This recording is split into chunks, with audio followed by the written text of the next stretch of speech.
The Vietnam studies can the way the Vietnam studies can counter to many of our cultural beliefs about bad habits, because it changed the conventional association of unhealthy behavior as a moral weakness. If you are overweight, a smoker, or an addict, you have been told your entire life that it is because of lack self control, maybe even that you are a bad person. The idea that a little bit of discipline would solve all your problems is deeply embedded in our culture. Recent research, however, shows something different. When scientists analyzing people who appear to have tremendous self-control, it turns out those individuals are not all the different from those who are struggling. Instead, disciplined people are better at structuring their lives in a way that does not require heroic willpower and self control. In other words, they spend less time in tempting, tempting situations. Tempting situations. The people with the best self control are typically the ones who need to use it the least. It is easier to practice self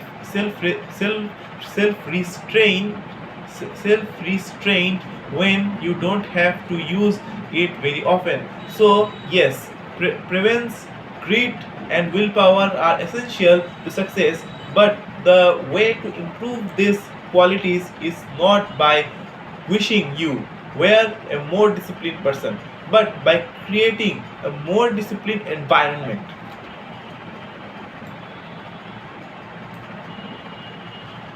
The counterintuitive idea makes even more sense once you understand what happens when a habit is formed in the brain. A brain that has been encoded in the mind is ready to be used whenever the relevant situation arises. When Patty Olwell, the therapist from Austin, Texas, started smoking, she would often light up while riding horses with a friend. Eventually, she quit smoking and avoided it for years. She had also stopped writing. Decade later, she hopped on a horse again and found herself craving a cigarette for the first time in forever. The cues were still initialized, she just had not been exposed to them in a long time. Once a habit has been encoded, the urge to act follows whenever the environmental cues reappear. This is one reason behavior change techniques can backfire. Shaming obese people with weight loss presentations can make them feel stressed, and as a result, many people return to their favorite coping strategy: overeating. Showing pictures of blackened lungs to smokers lead to higher level of anxiety, which drives many people to reach for a cigarette. If you are not careful about cues, you can cause the very behavior you want to stop. Bad habits are autocalating. The process feeds itself. They foster the feelings they try to numb. You feel bad. You eat junk food. Because you eat junk food, you feel bad. Watching television makes you feel sluggish. So you watch more television because you don't have the energy to do anything else. Worry about your health makes you feel anxious, which causes you to smoke to ease your anxiety, which makes your health even worse, and soon you are feeling more anxious. It is downward spiral, a runaway train of bad habits. Researchers refer to this phenomenon as Cue in cue induced waiting. An external trigger causes a compulsive craving to repeat a bad habit. Once you notice something, you begin to want it. The process is happening all the time, often without us realizing it. Scientists have found that showing addicts a picture of cocaine for just 33 milliseconds stimulates the reward pathway in the brain and sparks desire. This speed is too fast for the brain to to consciously register. The addicts couldn't even tell you what they had seen, but they craved the drug all the same. Well, here's the punchline. You can break a bad habit, but you are unlucky to forget it. Once the mental grooves of habit have been have been have been carved into your brain, they are nearly impossible to remove entirely, even if they go unused for quite a while. And that means that simply resisting temptation is an ineffective strategy. It is hard to maintain a Zen attitude in a life filled with interruptions. It takes too much energy. In the short run, you can choose the overpowered temptation.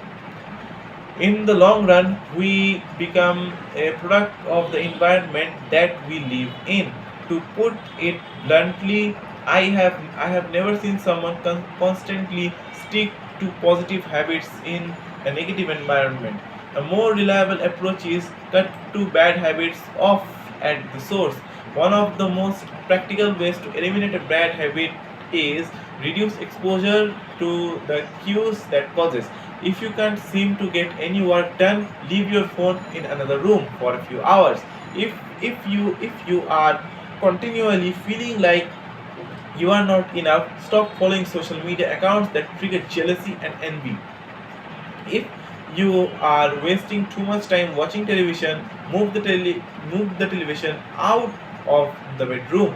If you are spending too much money on electronics, quit reading reviews of the latest tech gear.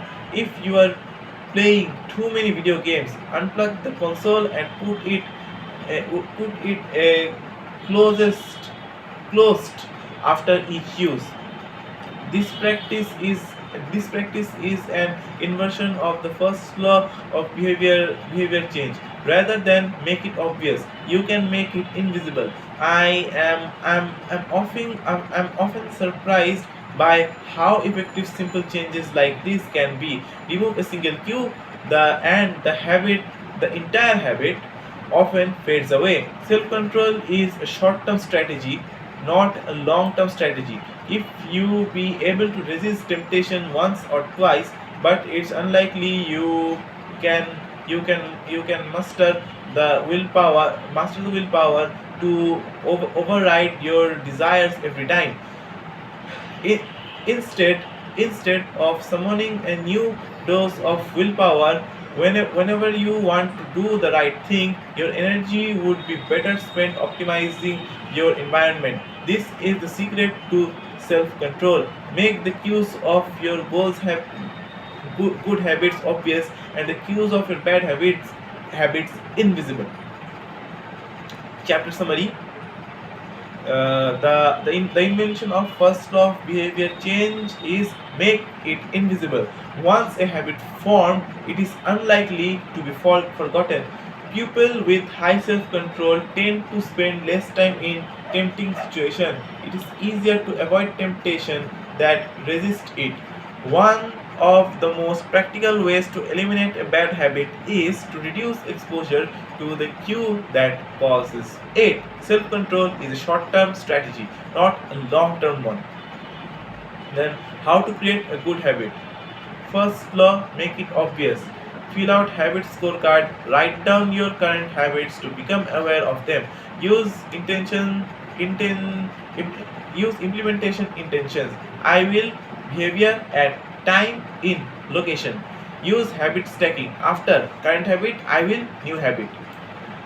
Designing your environment, make the cues of good habits obvious and visible, and make the cues of bad habits invisible. As simple as that. Till then, assalamu alaikum.